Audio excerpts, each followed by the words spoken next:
Before I deal with the clip, I want to emphasize again that I usually speak very precisely, even when I seem to be saying something extremely provocative.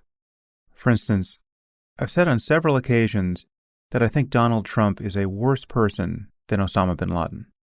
Now, the statement is obviously meant to get your attention. I get that it's surprising, but it's not meant to be hyperbolic.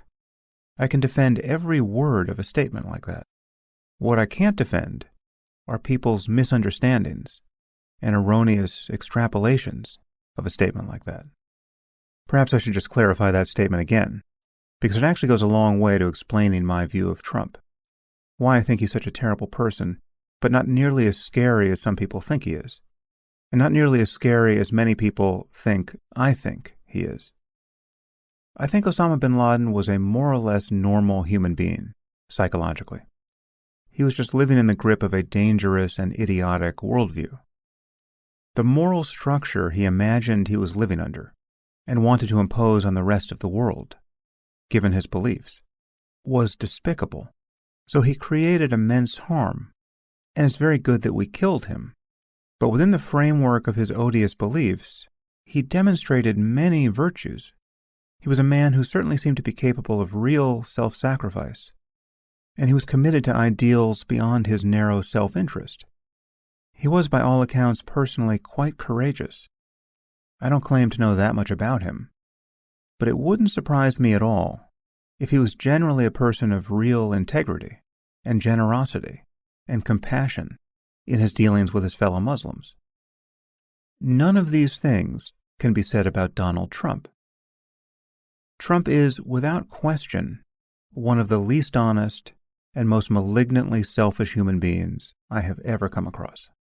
And the paradox here, it's not really a paradox, but it's what makes the point I'm making confusing to many people. The seeming paradox is that if Trump were a better person, he would be worse in many ways. If he were brave and self-sacrificing and idealistic, if he were capable of being strongly committed to something beyond his narrow self-interest, he would be capable of creating much greater harm in the world. But he's not. He is a child in a man's body. He lies as freely as he breathes, and just as compulsively. He can't even put the interests of his children above his own, much less commit himself to any ideal that requires real self-sacrifice. Unlike bin Laden, it is patently obvious that Trump isn't psychologically normal. He really is missing something that almost every other person on Earth has. He is an absolute black hole of self-regard. When I say that wherever you are on Earth, you could probably walk 1,000 miles in any direction and not meet a less admirable human being than Trump, I mean it in the terms I just described. The man is almost completely lacking in personal virtue. If he weren't funny, and I admit he can be funny, he might actually be the least admirable person on Earth.